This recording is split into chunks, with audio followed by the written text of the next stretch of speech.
Welcome dear students. आज हम class 8 के मैथ के एक्सरसाइज 2.6 का क्वेश्चन नंबर 6 सॉल्व करेंगे। क्वेश्चन नंबर 6 है the ages of Atif and Asif are in the ratio 5:4। 4 years from now the ratio of their ages will be 3:4. Find their present age। Question में बता रहा है कि आतिफ और आसिफ की एज जो है उसका रेशो है 5:7। फिर आगे बता रहे हैं 4 year फ्राम नाउ, अब से 4 साल बाद, यानी आज से 4 साल बाद the ratio of their edges, उनकी उम्रों का जो रेशो है वो हो जाएगा 3:4। फाइंड देयर प्रेजेंट एज, आप बताओ उनकी मौजूदा उम्र क्या है, यानी प्रेजेंट एज क्या है। तो हम लेट कर लेते हैं, let the present age of Atif equal to 5x। रेशो दिया हुआ है 5:7, तो ये हम आतिफ की एज मान लेते हैं 5x। x इसके साथ लगा देंगे and the present age of Asif equal to 7x। ये हमने प्रेजेंट एज मान ली आतिफ की और ये आसिफ की। अब आगे बता रहा है 4 year फ्राम नो, 4 साल के बाद, यानी आज से 4 साल के बाद। तो हम लिख लेते हैं आफ्टर 4 year, आफ्टर 4 years, 4 साल के बाद आतिफ की एज हो जाएगी 5x प्लस 4। चूंकि इनकी प्रेजेंट एज आतिफ की 5x है, तो 4 साल के बाद उसकी कितनी हो जाएगी 5x प्लस 4। रेशो आसिफ की जो एज है वो है 7x। प्रेजेंट एज हमने 7x मानी है, तो 4 साल के बाद इसकी हो जाएगी +4 इक्वल टू, इसका रेशो बताया हुआ है 3:4। यानी 4 साल के बाद उनकी एजेस का जो रेशो होगा वो होगा 3:4। तो ये भी हमने 4 साल के बाद इसकी एज का, तो ये आएगी आतिफ की एज, ये आसिफ की एज, तो इसमें इसको भी हमने रेशो में लिख लिया। आगे हम दिस इम्प्लाइज 5x प्लस 4। इस रेशो को चेंज लिख सकते हैं हम ऐसे, डिवाइड में भी लिख सकते हैं इसको। रेशो की जगह हमने लिख दिया बटा 7x प्लस 4 इक्वल टू, इसको भी हम ऐसे लिखेंगे 3, रेशो की जगह आ जाएगा डिवाइड 4। तो अब हम क्या करेंगे कि क्रॉस मल्टीप्लाई कर लेंगे, 4 के साथ कर लेंगे हम 5x प्लस 4 को मल्टीप्लाई, और 3 के साथ मल्टीप्लाई कर लेंगे 7x प्लस 4 को। तो दिस इम्प्लाइज 4 इंटू 4 से मल्टीप्लाई इसको करेंगे 5x plus 4 equal to 3 into 3 के साथ मल्टीप्लाई कर लेंगे हम 7x प्लस 4 को। दिस इम्प्लाइज 4 इंटू 5 हो जाएगा 20x प्लस 4 4 जार 16 इक्वल टू 3 7 जार 21x प्लस 3 4 जार 12। अब हम यहाँ से जो ये कांस्टेंट है इसको हम राइट हैंड साइड पे ले जाएंगे, और राइट हैंड साइड पे जो ये 21x है इसको हम लेफ्ट हैंड साइड पे ले आएंगे। यानी हम x वाली टर्म्स जो उनको एक साइड लिख लेंगे, और जो कांस्टेंट टर्म है उनको एक साइड लिख लेंगे। दिस इंप्लाइज 20x, ये 21x इधर आके -21 हो जाएगा, x इक्वल टू 12 पहले से था राइट हैंड साइड पे, तो ये 16 उस साइड जाके ये -16 हो जाएगा। This implies 20x minus 21x, तो 21 में से हम 20x माइनस कर लेंगे तो बचेगा 1x, साथ में 20 का साइन है माइनस, 21 का साइन है माइनस, इक्वल टू, इस तरह से इधर भी 12 में से -16 नहीं होता है, तो हम 16 में से 12 करेंगे तो 16 के साथ साइन माइनस का है, तो 16 में से 12 माइनस करेंगे तो बचेगा 4। आप देख रहे हैं कि लेफ्ट हैंड साइड पे भी माइनस है और राइट हैंड साइड भी 4 के साथ माइनस है, तो ये हम 4 माइनस माइनस कैंसिल कर लेंगे। This implies x equal to 4। x की वैल्यू हमारे पास आ गई 4। अब हम लिख लेते हैं उनकी present age, hence the present age of Atif. Atif की प्रेजेंट एज हमने लेट की थी 5x, तो x की वैल्यू हमने फाइंड कर ली है। तो 5 मल्टीप्लाई बाई x की वैल्यू आगे 4 इक्वल टू 20, 5 4 ज़ा 20 ईयर्स। ये आ गई आतिफ की एज। अब हम लिख लेते हैं and the present age of Asif.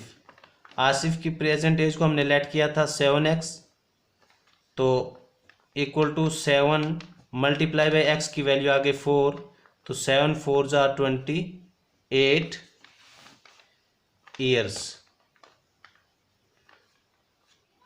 No question number 7। Question number 7 is the denominator of a rational number is greater than its numerator by 8 if the numerator is increased by 17 and the denominator is decreased by 1, the number obtained is 3/2. Find the rational number. Question में ये बता रहा है कि the denominator of a rational number. Rational number उस number को कहते हैं जिसको हम p बाई क्यू की फॉर्म में लिख सकें, और जो ये डिवाइड के ऊपर वाली टर्म होती है इसको न्यूमरेटर कहते हैं, और जो ये डिवाइड के नीचे वाली टर्म होती है इसको कहते हैं डिनोमिनेटर। अब आगे क्वेश्चन में ये बता रहा है कि जो न्यूमरेटर है यानी जो डिवाइड के ऊपर वाली टर्म है वो डिनोमिनेटर से यानी नीचे वाली टर्म से 8 बड़ी है। अब आगे ये बता रहा है if the numerator is increased by 17, अगर हम न्यूमरेटर को इंक्रीज करेंगे, इंक्रीज मतलब इसमें 17 बढ़ाएंगे यानी 17 ऐड करेंगे, and the denominator is decreased, और डिनोमिनेटर जो है उसमें से हम डिक्रीज करेंगे 1 यानी -1 होगा। द नंबर, अब जो हमारे पास नंबर आएगा 17 ऐड करने के बाद और 1 माइनस करने के बाद नंबर जो आएगा वो आएगा 3/2। Find the rational number. अब बताओ वो रेशनल नंबर क्या है। तो हम सबसे पहले लेट कर लेते हैं न्यूमरेटर को, क्योंकि इसने बोला कि न्यूमरेटर से 8 बड़ा है डिनोमिनेटर, तो हम लेट कर लेते हैं।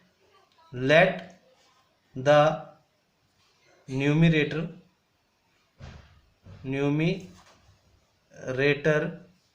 B x। लेट कर लिया हम के न्यूमरेटर जो रेशनल नंबर का है वो है x।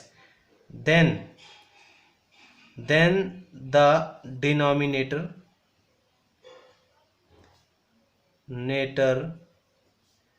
विल बी, क्या होगा, वो होगा 8 बड़ा, मतलब ये अगर x है तो ये x प्लस 8 होगा।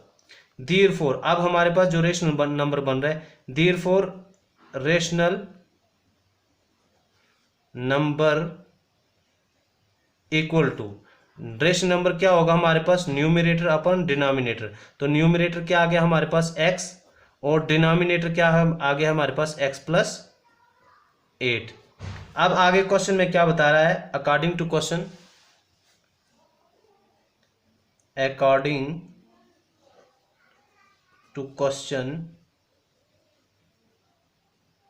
अब क्वेश्चन में आगे क्या बता रहा है कि अगर हम न्यूमरेटर में इंक्रीज करेंगे 17, मतलब न्यूमरेटर हमारा x है, इसमें 17 इंक्रीज मतलब 7 इसमें 17 इसमें बढ़ाएंगे, एंड द डिनोमिनेटर है हमारा पास x प्लस 8, और इसमें बोल रहा है डिक्रीज करेंगे, डिक्रीज मीन 1 कम करेंगे, तो 1 इसमें से हम माइनस कर लेते हैं, तो क्या नंबर बनेगा हमारे पास, इक्वल टू ये नंबर हमारे पास बनेगा 3/2। अब यहां से हम इसकी वैल्यू फाइंड कर लेते हैं x की, तो हम लिखेंगे x plus 17 divide x plus 8 में से -1 कर लेंगे तो आएगा 7 इक्वल टू 3/2। अब यहाँ पे हम क्रॉस मल्टीप्लाई कर लेंगे, क्रॉस मल्टीप्लिकेशन कर लेंगे, यानी 2 के साथ हम इसको मल्टीप्लाई करेंगे और 3 के साथ इसको, तो हम लिखेंगे 2 into x plus 17 equal to 3 into x plus 7। This implies 2 into x 2x plus 2 into 17 34 equal to 3 into x 3x plus 3 into 7 21। अब हम क्या करेंगे कि x वाली टर्म को एक साइड लिख लेंगे और जो ये कांस्टेंट टर्म है उनको दूसरी साइड लिख लेंगे, तो दिस इम्प्लाइज 2x। अब इस साइड से 3x को हम इक्वलिटी के लेफ्ट वाली साइड पे लाएंगे तो ये प्लस था तो यहाँ पे आके माइनस हो जाएगा 3x इक्वल टू 21, ये प्लस 34 जो है लेफ्ट हैंड साइड पे, लेफ्ट हैंड साइड से राइट हैंड साइड पे जाएगा तो ये -34 हो जाएगा। दिस इम्प्लाइज, अब 2x में से -3x करेंगे तो 3 में से हमें 2 करना पड़ेगा, चूंकि 2 में से हम 3 नहीं कर सकते तो 3 में से 2 करेंगे तो आएगा x। अब 3 के साथ साइन जो है माइनस का तो इसके साथ भी माइनस लगाएंगे इक्वल टू, इसी तरह से इसमें भी हम 34 में से 21 निकालेंगे, 34 का साइन माइनस है तो 4 में से 1 माइनस किया हमने तो बचा 3 में से 2 किया तो बचा 1। तो आपने देखा x के साथ भी माइनस है और 13 के साथ भी माइनस है तो ये माइनस माइनस हो जाएगा cancel. This implies x equal to आ गया 13। अब हमने क्या किया था, लेट न्यूमरेटर लेट किया था हमने x, therefore required rational